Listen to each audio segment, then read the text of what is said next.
दादा विलीनीकरणाची चर्चा करत असते तर त्यांनी आमच्याशी चर्चा केली असती असं म्हणत मुख्यमंत्री फडणवीसांनी शरद पवारांचा दावा खोडलेला आहे। राष्ट्रवादीनं कोणताही निर्णय घेण्याआधी आमच्याशी चर्चा करावी असं देखील फडणवीसांनी म्हटलंय। दोन्ही राष्ट्रवादीचं विलीनीकरण 12 फेब्रुवारीला होणार होतं, हा पवारांचा दावा फडणवीसांनी खोडून काढलाय। दादा मला सगळं सांगायचे, विलीनीकरणाची तारीख ठरली असती तर दादांनी मला सांगितली असती असा दावा फडणवीसांनी केलाय।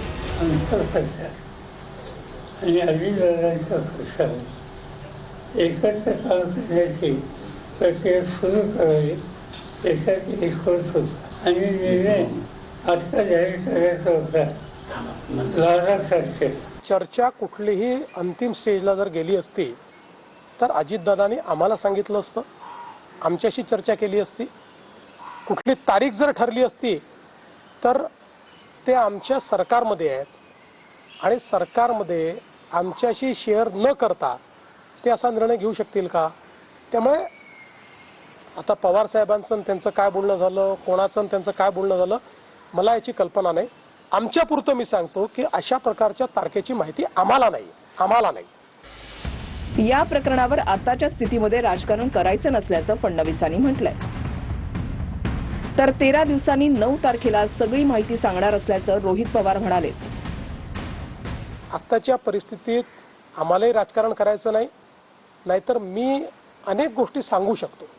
काय घडलंय, काय घडतंय, मला सगळं दिसतंय। मी सगळ्या गोष्टींचा साक्षीदार आहे। जोपर्यंत 13 दिवस होत नाही तोपर्यंत राजकीय भूमिका घेणं, त्या विमानाबद्दल आणि त्या सगळ्या घटनेबद्दल बोलणं हे योग्य ठरणार नाही असं मला त्या ठिकाणी वाटतं। म्हणून 13वा ज्या दिवशी होईल त्यानंतर मग ह्या सगळ्या गोष्टी आपल्या सर्वांसमोर आम्ही त्या ठिकाणी आणू। अजितदादांची शपथ घेऊन सांगतो, विलीनीकरणाची चर्चा झाली होती। भाजप वरिष्ठांशी चर्चा झाल्याचं दादा म्हणाले होते, असा दावा पवारांच्या राष्ट्रवादीचे प्रदेशाध्यक्ष शशिकांत शिंदेंनी केलाय। अजितदादांनी अशा प्रकारची इच्छा व्यक्त केली होती की अजितदादांची शपथ घेऊन सांगितलं की वस्तुस्थिती आहे। आम्ही बोललो की वरिष्ठ बाकीच्या लोकांची मित्रपक्षाची चर्चा झाली, माझी देवेंद्र फडणवीसांची चर्चा झालेली आहे। फडणवीस साहेबांनी सांगितलं की जिल्हा परिषद पंचायत समितीच्या निवडणुका पहिल्या होऊन द्या, नंतर विलीनीकरणाच्या बाबतीत मला आपण निर्णय घ्यावा, अशा प्रकारची चर्चा झाली असं त्यांनी सांगितलं होतं। अजित पवार साहेब अशा प्रकारच्या चर्चा करत होते तर ती चर्चा ते एनडीएतनं बाहेर पडण्याकरता करत होते का? ते का सरकारमधनं बाहेर पडणार होते का? त्यांनी तर स्पष्टपणे सरकारमध्ये ते स्टेबल होते। त्यामुळे रोज काहीतरी कन्फ्युजन तयार करायचं आणि मग आपली इकोसिस्टीम वापरून ते कन्फ्युजन इको करायचं, ही पद्धती अयोग्य आहे, ही योग्य नाही आहे। बघा असं आहे, आत्ताच्या परिस्थितीत आम्हालाही राजकारण करायचं नाही, नाहीतर मी अनेक गोष्टी सांगू शकतो। काय घडलंय, काय घडतंय, मला सगळं दिसतंय। मी सगळ्या गोष्टींचा साक्षीदार आहे आणि तुम्हाला सगळ्यांना माहिती आहे माझे आणि अजितदादांचे जे संबंध होते त्यात जवळजवळ सगळ्या गोष्टी ते मला सांगायचे, माझ्याशी शेअर करायचे। त्यांचा दुर्दैवी मृत्यू झाला त्याच्या आदल्या दिवशी जवळपास 1 तासभर आम्ही दोघं गप्पा मारत बसलो होतो। त्यामुळे मला असं वाटतं की या बाबतीत शेवटी खालच्या स्तराचं राजकारण करणं योग्य नाही। दरम्यान कुठलाही निर्णय घेताना भाजपशी चर्चा करण्याची अपेक्षा फडणवीसांनी बोलून दाखवली आहे। अजित पवार साहेब हे अशा प्रकारचं कुठल्याही एकत्रीकरणाची चर्चा जर करत होते तर ते कुठलीही चर्चा भाजपशी चर्चा केल्याशिवाय करतील का? त्यामुळे ते जर चर्चा करत असतील तर त्यांनी भाजपची चर्चा केली असेल, ते करत नसतील तर वेगळी गोष्ट आहे। त्यामुळे मला असं वाटतं की पहिल्यांदा तर हे लक्षात घेतलं पाहिजे। पुन्हा एकदा सांगतो, चर्चा करायची नाही करायची, विलीनीकरण करायचं, सर्वस्वी 100% राष्ट्रवादी काँग्रेस पक्षाचं डोमेन आहे। हा आमची अपेक्षा एवढी असेल, कुठलाही निर्णय घेण्याच्या आधी त्यांनी आमच्याशी चर्चा एकदा करावी आणि ते करतातच आणि ते पुढेही करतील। एक लक्षात ठेवा की आज 2 वेगवेगळे पक्ष झालेले आहेत। शरद पवार साहेबांचा पक्ष आहे, अजित पवार साहेबांचा पक्ष आहे। आता अजित पवार साहेबांच्या पक्षाने हा निर्णय घेतला की आमचं नेतृत्व हे सुनेत्राताईंनी करावं आणि त्यांनी हा निर्णय घेतला की सुनेत्राताईंनी नेतृत्व करण्याकरता शपथविधी करावा। त्यांनी सुनेत्राताईंना सांगितलं, सुनेत्राताईंनी त्या ठिकाणी तो शपथविधी केला. त्यामुळे हा निर्णय सर्वस्वी राष्ट्रवादी काँग्रेस पक्षाचा आहे. आमची पहिल्या दिवशीपासून एक भूमिका आहे की आमचे साथीदार कोण आहेत, तर राष्ट्रवादी काँग्रेस पक्ष, अजित पवार यांच्या नेतृत्वातला राष्ट्रवादी काँग्रेस पक्ष. त्यामुळे आमच्या साथीदारांनी जो निर्णय घेतला त्या निर्णयाच्या पाठीशी उभं राहणं ही आमची जबाबदारी आहे. ती जबाबदारी आम्ही कालही केली, आजही करू. दोन्ही पक्षांचं विलिनीकरण झालं तरी उत्तराधिकारी सुनेत्रा पवार असतील असं मत कोकाटेंनी व्यक्त केलंय. राष्ट्रीय अध्यक्ष फक्त आणि फक्त सुनेत्रा पवारच होणार, दुसरा राष्ट्रीय अध्यक्ष आमच्याकडे होणार नाही. सगळे पक्ष एकत्र आले तरी सुनेत्रा पवार राष्ट्रीय अध्यक्ष राहतील.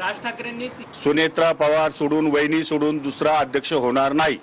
सुनेत्रा वहिनी आमच्या उत्तराधिकारी आहेत. जो निर्णय सुनेत्रा वहिनी घेतील तो राष्ट्रवादी काँग्रेस पक्षाच्या सर्वसामान्य कार्यकर्त्याला, प्रमुख व्यक्तींना, जबाबदार असलेल्या विधानसभेतल्या आमदारांना देखील तो निर्णय मान्य असेल, एवढंच मी सांगतो.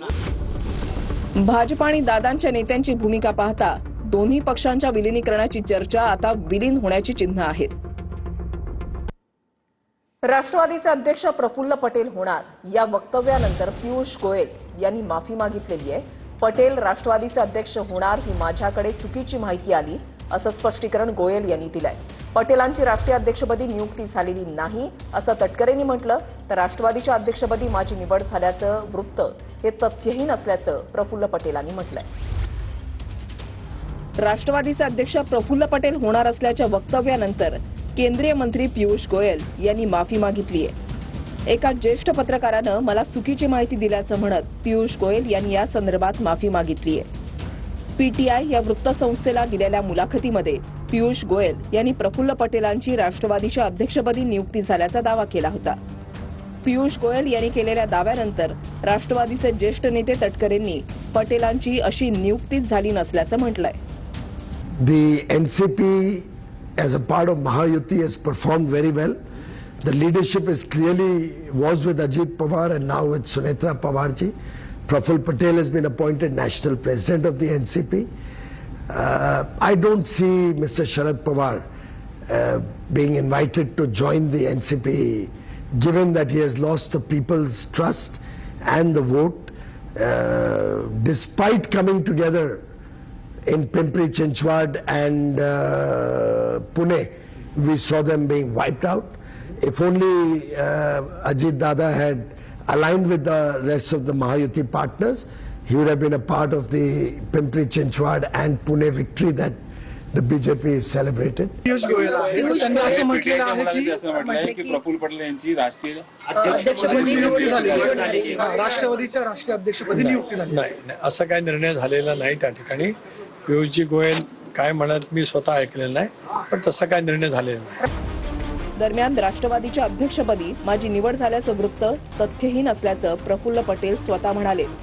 राष्ट्रवादी काँग्रेस हा लोकशाही तत्वांवर चालणारा पक्ष असून पक्षातील वरिष्ठ नेत्यांशी, आमदारांशी, पदाधिकाऱ्यांशी चर्चा करून तसंच आमच्या सर्व पक्ष सदस्यांच्या भावना आणि सामूहिक इच्छेचा आदर करूनच याबाबतचा निर्णय घेतला जाईल.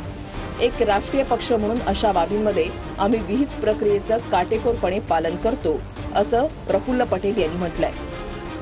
प्रफुल्ल पटेलांनी हा दावा फेटाळल्यानंतर पियुष गोयल यांनीही यावर स्पष्टीकरण दिलंय. एका ज्येष्ठ पत्रकारानं मला चुकीची माहिती दिली की प्रफुल्ल पटेल राष्ट्रवादी काँग्रेस पक्षाचे अध्यक्ष म्हणून निवडून आले. माहितीची पडताळणी न करता मी माध्यमांना काही विधानं केली, परंतु नंतर मला कळलं की ती माहिती चुकीची आहे आणि राष्ट्रवादी काँग्रेस पक्ष उपमुख्यमंत्री सुनेत्रा अजितदादा पवारांच्या नेतृत्वाखाली कार्यरत आहे. दिशाभूल करणाऱ्या माहितीबद्दल मी माफी मागतो असं ट्विट पियुष गोयल यांनी केलंय. पुढच्या बातम्यांकडे वळूयात. केंद्रीय अर्थमंत्री निर्मला सीतारमण यांनी देशासाठीचा अर्थसंकल्प सादर केलाय. मात्र केंद्राच्या बजेटमधून सर्वसामान्य करदात्यांना कोणताही दिलासा मिळालेला नाहीये. इन्कम टॅक्समध्ये कोणताही बदल झालेला नाही. गेल्या वर्षीप्रमाणेच आयकरचा स्लॅब असणार आहे, तर नवीन इन्कम टॅक्सची अंमलबजावणी 1 एप्रिलपासून होणार आहे. आयटी रिटर्न भरण्यासाठी 31 जुलैपर्यंत मुदत दिली जाणार आहे. बजेटमधून कोणत्या महत्त्वाच्या घोषणा करण्यात आलेल्या आहेत पाहूयात. इन्कम टॅक्समध्ये कोणताही बदल नाही. गेल्या वर्षीप्रमाणेच आयकरचा स्लॅब असणार. टॅक्समध्ये गडबड केल्यास शिक्षा नाही तर दंड आकारला जाणार. अघोषित संपत्तीची मर्यादा आता 1 कोटींपर्यंत. नवीन इन्कम टॅक्सची अंमलबजावणी 1 एप्रिल 2026 पासून सुरू. ITR रिटर्न 31 जुलैपर्यंत दाखल करू शकणार. चालू आर्थिक वर्षात वित्तीय तूट 4.4% राहणार. पुढील आर्थिक वर्षात ही तूट GDPच्या 4.3% राहील. कराद्वारे 28 लाख कोटींचा महसूल मिळण्याची अपेक्षा. अपघात विम्यावर मिळणाऱ्या रकमेवर कोणताही टॅक्स नसणार. काय स्वस्त काय महाग? सोलार संबंधित वस्तू स्वस्त, बॅटरी स्वस्त, शूज स्वस्त, मायक्रोवेव्ह ओव्हन स्वस्त, CNG आणि बायोगॅस देखील स्वस्त होणार. तर काय स्वस्त आणि काय महाग यामध्ये दारू, भंगार आणि खनिज महाग होणार. तर 7 हायस्पीड रेल्वे कॉरिडॉर उभारण्याची घोषणा सुद्धा करण्यात आलेली आहे. मुंबई ते पुणे, त्याच्यानंतर पुणे ते Hyderabad high speed railway corridor, Hyderabad ते बंगळुरू, हैदराबाद ते चेन्नई, चेन्नई ते बंगळुरू, दिल्ली ते वाराणसी, वाराणसी ते सिलिगुडी. तर शिक्षण क्षेत्रासाठी अर्थसंकल्पामध्ये काय तरतुदी करण्यात आलेल्या आहेत? तर प्रत्येक जिल्ह्यामध्ये उच्च शिक्षणासाठी मुलींची वसतिगृह उभारली जाणार. मुंबईमध्ये ABGCची कंटेंट क्रिएटिव्ह लॅब उभारली जाणार. पशुवैद्यकीय आणि हॉस्पिटलसाठी अर्थसहाय्य. सरकारने AI मिशन R&D प्रकल्प हाती घेतलेले आहेत. तर आरोग्य क्षेत्रासाठी या अर्थसंकल्पातून काय मांडण्यात आलंय? तर भारताला मेडिकल टुरिझम केंद्र बनवणार. देशात 5 ठिकाणी मेडिकल हब. भारताला औषध निर्मितीचा हब बनवणार. बायोफार्मासाठी 10,000 कोटींची तरतूद. शुगर आणि कॅन्सरचे औषधोपचार स्वस्त. देशात 3 नवीन आयुष आयुर्वेदिक कॉलेज उभारणार. जामनगरच्या WHO केंद्राला विकसित करणार. 5 युनिव्हर्सिटी टाउनशिप उभारणार. मेडिकल टुरिझम प्रमोट करण्यासाठी देशामध्ये 5 हब विकसित करणार.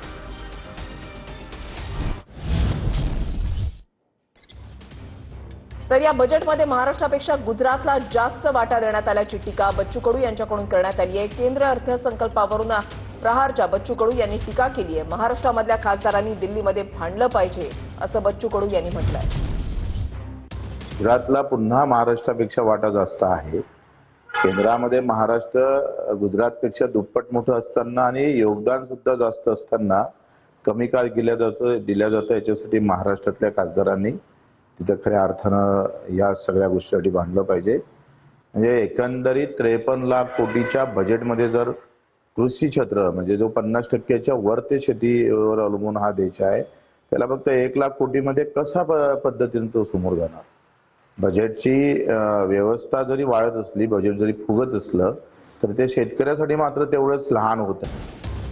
नवीन अध्यक्ष होईपर्यंत प्रफुल्ल पटेल जबाबदारी सांभाळणार असं आमदार मनोज कायंदे यांची माहिती आहे. अजितदादांच्या राष्ट्रवादीचे आमदार मनोज कायंदे यांची माहिती आहे. राष्ट्रीय अध्यक्षपदी पटेलांच्या नियुक्तीसंदर्भात निर्णय नाहीये. नवीन अध्यक्ष होईपर्यंत प्रफुल्ल पटेल जबाबदारी सांभाळणार असं कायंदे यांनी म्हटलंय. असा कोणताही निर्णय अजून कोणताही झाला नाही. आता तुमचा कुठून तुम्हाला माहिती मिळाली मला कल्पना नाही, परंतु सध्या म्हटल्यापेक्षा पहिल्यापासूनच प्रफुल्ल पटेल साहेब हे पक्षाचे राष्ट्रीय कार्याध्यक्ष आहेत. दादा अध्यक्ष होते आणि ते राष्ट्रीय कार्याध्यक्ष आहेत. तर आता जेव्हा अध्यक्ष नसतो तर तेव्हा कार्याध्यक्षालाच त्या ठिकाणी पदभार त्या ठिकाणी जोपर्यंत नवीन अध्यक्ष नेमत नाही तोपर्यंत त्यांच्याकडे ती जबाबदारी असते आणि त्याच पद्धतीने ते आता ती जबाबदारी जोपर्यंत नवीन अध्यक्ष होणार आहे तोपर्यंत सांभाळतील. सुनेत्रा पवारांना माहिती आहे कुटुंबामध्ये आणि बाहेर राजकारण कसं करावं लागतं ते, असं म्हटलंय गुलाबराव पाटलांनी. सुनेत्रा पवार महाराष्ट्रामध्ये निश्चितच चांगलं काम करतील. मंत्री गुलाबराव पाटील यांचीही प्रतिक्रिया आहे.